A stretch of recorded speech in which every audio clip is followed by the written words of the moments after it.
प्रारब्ध में लिखे कर्म फलों को काट सकते हैं या नहीं?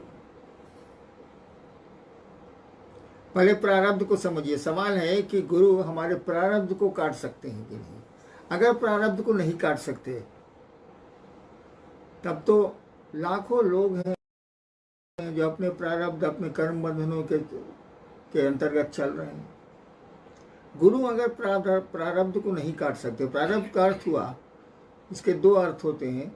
एक तो हुआ संचित कर्म जो हमने पहले कभी किया है और जिसका फल अभी बाकी है। एक प्रारब्ध होता है जिसका अर्थ है कि वह कर्म फल अब धीरे धीरे आ रहा है, जिसको भोग रहे हैं हम, वो सुख हो या दुख हो। तो ये प्रारब्ध को अगर गुरु नहीं काट सकते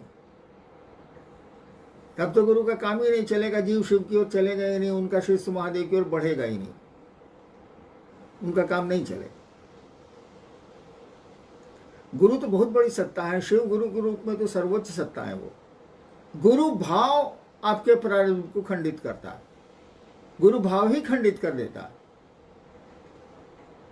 गुरु भाव में सब सम्मिलित है, नमः शिवाय भी है, शिव की दया भी है, शिव चर्चाएं भी हैं।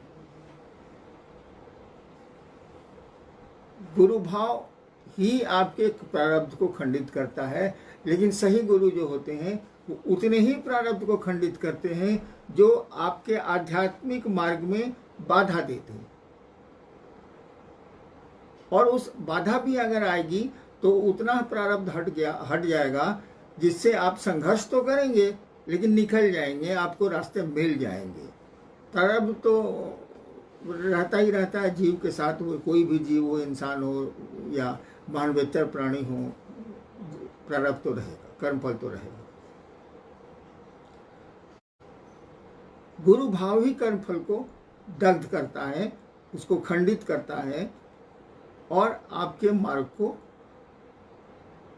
प्रशस्त करता है कि शिष्य उस मार्ग पर चल सके और कर्मफल यानी प्रारब्ध उसको उस दिशा में बाधा कम दे। ऐसी बाधा तो नहीं ही दे, अवरोध ऐसा है नहीं दे कि हमारा आपका आगे बढ़ना, उन्नयन होना हमारा आपका रुक जाए। वैसे हमेशा जान लीजिए कि जिंदगी में खराब समय आता है। जब भी आप चलते हैं सड़कों पे तो खराब सड़कें आती हैं आपके मंजिल तक और उन सड़कों से गुजरना पड़ता है।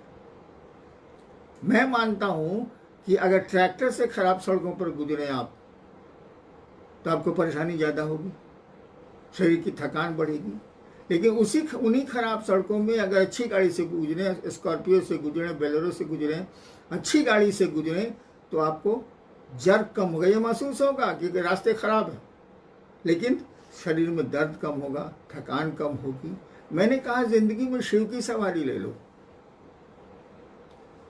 शिव की सवारी ले लो।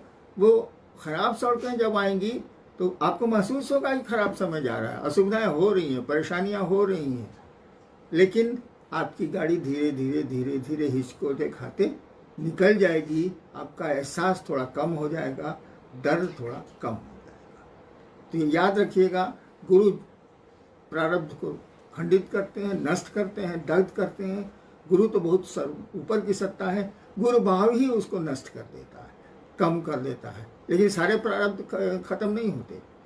जिन प्रारब्धों को भोगने की विवशता हमको आपको है, जो हम नहीं चाहते हैं भोगना, मंत्र को जपते जपते वो मंत्रविद तो हो सकता है। मंत्रविद का अर्थ होता है जिसने मंत्र को रट लिया, जिसने मंत्र को याद कर लिया है, लेकिन आत्मानुभूति नहीं हो सकती, क्योंकि आत्मानुभूति के लिए इन चीजों का कोई मोल नहीं है। साहब श्री के जीवन में यही हुआ था। साहब ने पहले बोध किया हर चीज का, और तब जिस बोध को उन्होंने अपने तल पे पाया, आत्मा के तल पे पाया, उसी को उन्होंने बाद में शब्दों में पिरोया। शब्द, वाक्य, जिसको हम कहते हैं 3 सूत्र दिए साहब श्री ने। 3 सूत्र, ये क्या है? हम बोलने में सारे लोग इस बात का प्रयोग करते हैं। साहब 3 सूत्र दिलथिन, दया मांगेला कहलथिन, चर्चा करेला कहलथिन कि नमन कर लिहा। 3 सूत्र में कभी भी हम लोग इसका अर्थ नहीं पूछते कि सूत्र क्यों कहे।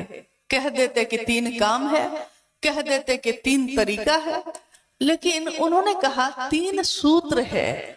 सूत्र का अर्थ होता है कि एक ऐसा फॉर्मूला, एक ऐसा सूत्र जिसपे जटिल से जटिल और आसान से आसान किसी भी तरह का गणित उस पे बैठा दीजिए, एक दिन उसका हल निकल ही जाता है।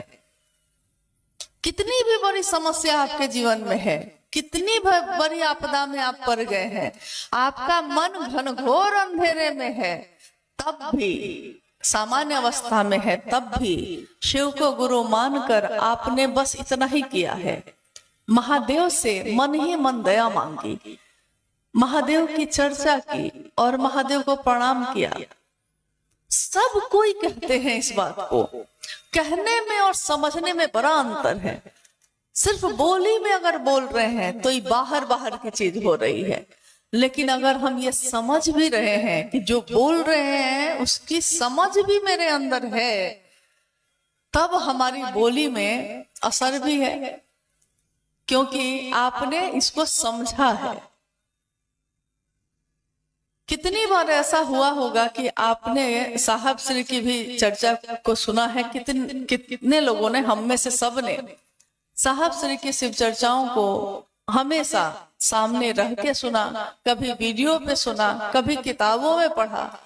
साहब क्या कहते हैं पहले सूत्र में, यानी आपका मन जो जगत में उलझा हुआ है वो शिव की तरफ कैसे चलेगा, इसके लिए मन को जो सूक्ष्म है, जो दिखाई नहीं देता, उस मन को इस पहले सूत्र में डाल देना है, अभ्यास कराना है, उसको बार बार कराना है। और इसमें क्या करना है, मन तो जगत में है, आकर्षण जगत का है, घर अच्छा लगता है, परिवार अच्छा लगता है, वैभव अच्छा लगता है, खेत अच्छा लगता है, पैसा अच्छा लगता है, सम्मान अच्छा लगता है। महादेव, हम बोली में तो कहते हैं कि महादेव अच्छे लगते हैं, लेकिन महादेव के लिए अंदर से आवेश पैदा नहीं हो रहा है। ये कैसे होगा? तो स्व स्फूर्त जागरण हो, शिष्य का भाव आपके अंदर से फूटे, इसके लिए है पहला सूत्र। बार बार मन में ये कहना, आप गौर करिए कि मन में ये कहना, क्योंकि जो स्थूल चीजें होती हैं वो दिखाई देती हैं, लेकिन सूक्ष्म चीज जिससे ये स्थूल संचालित है दिखाई नहीं देता। 5 तत्वों से ये दुनिया बनी है। दुनिया की ये सारी चीजें आपको दिख रही हैं। ये पंडाल दिख रहा है, ये मैदान, ये पेड़, ये खेत, ये जीवन, ये जीव, मनुष्य, सब दिख रहे हैं। लेकिन ये जिसके कारण जीवित है, जो प्राण उसमें है तो वो जीवित है, और प्राण निकल गया तो उसकी मौत हो जाती है। ये प्राण पूरे शरीर में कहाँ है किसी को आज तक पता नहीं है। ये मन, अगर मन ना हो तो हम कुछ भी नहीं करते। हर बात में हम कहते हैं आज हमारा मन नहीं है, आज हमको अच्छा नहीं लग रहा, मेरे मन को अच्छा नहीं लग रहा। कभी हम कहते हैं कि मन को बड़ा अच्छा लगा, यानी आप अपनी नहीं, मन की ही बात कर रहे हैं बार बार, और उस मन में शिव की दया की मांग है, हे शिव। और ये सिर्फ क्या है, वाक्य नहीं है, ये पंक्ति नहीं है, इसमें एक शिष्य इसके अर्थ को समझकर और तब बोल रहा है, हे शिव आप मेरे गुरु हैं। और ये कौन बोल रहा है?